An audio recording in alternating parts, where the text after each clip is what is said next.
अखिल भारतीय विद्यार्थी परिषद लगातार ये इलेक्शन के लिए संघर्ष किया है, प्रोटेस्ट किया है। एडमिनिस्ट्रेशन को बैठा के उनके हैंड रिटन लिखवाया कि इलेक्शन हो। जेएनयू में पर्टिकुलरली जैसा जो डेमोक्रेसी है वो डेमोक्रेसी को बचा के रखना हमारा जिम्मेदारी मान के ये इलेक्शन इलेक्शन करवाने के हेतु लगातार संघर्ष किए हैं और उसी का परिणाम है कि आज जेएनयू में जेएनयू इलेक्शन हो रहा है। कैंपस के तमाम छात्र इस बात के लिए तैयार हैं। जो लगातार छलावा इस कैंपस के छात्रों के साथ हुआ है, जहां रिसर्च में इतना कट हो रहा है, फंड कट हो रहा है। आप हमारी लाइब्रेरी में 80% का फंड कट हुआ। इलेक्शन नहीं होता है तो छात्रों के मुद्दे सामने नहीं आते हैं।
जेएनयू में जैसा लास्ट जो इलेक्शन 2019 में हुआ था, उसके बाद अभी तक जो है इलेक्शन नहीं हुआ था। एबीवीपी अखिल भारतीय विद्यार्थी परिषद लगातार ये इलेक्शन के लिए संघर्ष किया है, प्रोटेस्ट किया है। एडमिनिस्ट्रेशन को बैठा के उनके हैंड रिटन लिखवाया कि इलेक्शन हो। तो ये जो एबीवीपी का संघर्ष इसीलिए था क्योंकि जेएनयू में एक डेमोक्रेटिक कंट्री में रहते हुए जेएनयू में एक डेमोक्रेसी को बचाने का जो है हर एक नागरिक का जिम्मेदार है। अखिल भारतीय विद्यार्थी परिषद का नारा है, जो आज का स्टूडेंट है वो कल का नागरिक नहीं है, वो आज का नागरिक है। तो देश में जेएनयू में पर्टिकुलरली जैसा जो डेमोक्रेसी है वो डेमोक्रेसी को बचा के रखना हमारा जिम्मेदारी मान के ये इलेक्शन इलेक्शन करवाने के हेतु लगातार संघर्ष किए हैं और उसी का परिणाम है कि आज जेएनयू में जेएनयू इलेक्शन हो रहा है। काफ़ी इम्पोर्टेंट इसको लेकर आप लोगों जो स्टूडेंट्स हैं उनके बीच में जा रहे हैं और वोट की अपील कर रहे हैं। जेएनयू में बहुत सारे इश्यूज हैं क्योंकि जैसा जो लेफ्ट यूनिटी के माध्यम से जो पिछला जेएनयू आया था, एक जो कम्युनिस्ट जो है एक कैंपस को एक पॉलिटिकल प्लेटफॉर्म जैसे यूज़ करके एंटी नेशनल एक्टिविटीज़ करने के अलावा और एक पॉलिटिकल प्लेटफॉर्म बना के चुनाव लड़ने के, जो अपना क्षेत्र में जाके वेस्ट बंगाल में जाके चुनाव लड़ने के अलावा कैंपस में कोई कंस्ट्रक्टिव डेवलपमेंट एक्टिविटी नहीं किया है।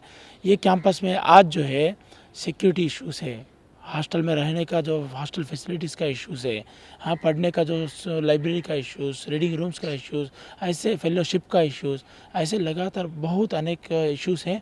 क्योंकि पिछले 5 साल से एक जो कम्युनिस्ट का गठबंधन से यहाँ पे जो जेएनयू चल रहा है ये पूरा इनएफिशिएंट हो गया, पूरा का पूरा करप्ट हो गया। एडमिनिस्ट्रेशन से नेक्सस बना के जेएनयू में कोई डेवलपमेंटल कंस्ट्रक्टिव काम नहीं किया गया। तो ये चुनाव ये चुनाव है जेएनयू का इतिहास बदलेगा।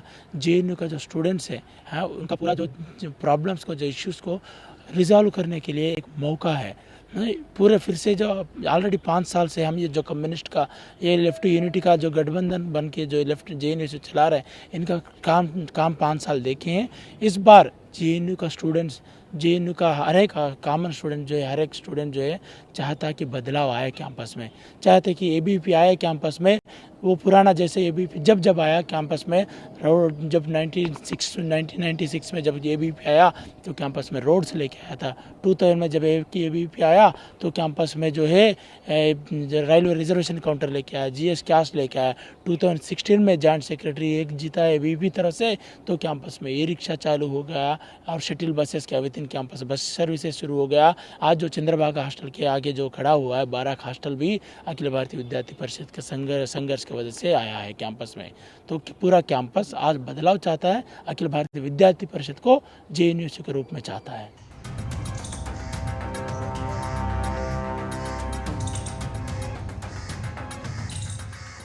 इस कैंपस के तमाम छात्र इस बात के लिए तैयार हैं जो लगातार छलावा इस कैंपस के छात्रों के साथ हुआ है, जहां रिसर्च में इतना कट हो रहा है, फंड कट हो रहा है। आप हमारी लाइब्रेरी में 80% का फंड कट हुआ इस दौरान में। महिलाओं की संख्या दिन ब दिन घटती जा रही है।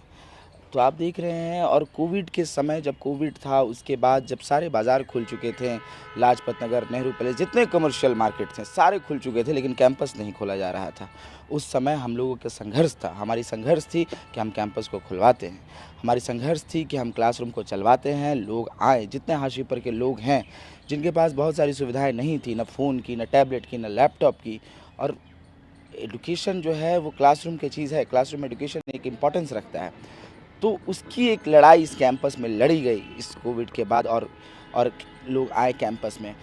और इलेक्शन नहीं होता है तो छात्रों के मुद्दे सामने नहीं आते हैं, और जब इलेक्शन आज के वक्त में हो रहा है तो वो तमाम मुद्दे, चाहे एमसीएम को बढ़ाने की मांग हो, चाहे लगातार जो छेड़खानी की घटनाएं हो रही है कैंपसेस में, आप देख रहे हैं कि एक मॉडल है जो हम देखते हैं कि बीएचयू में दिखाई देता है, जहाँ पे बीजेपी आईटी सेल के लोग वीडियो बना रहे होते हैं एक महिला का उसके साथ हैरेसमेंट करके।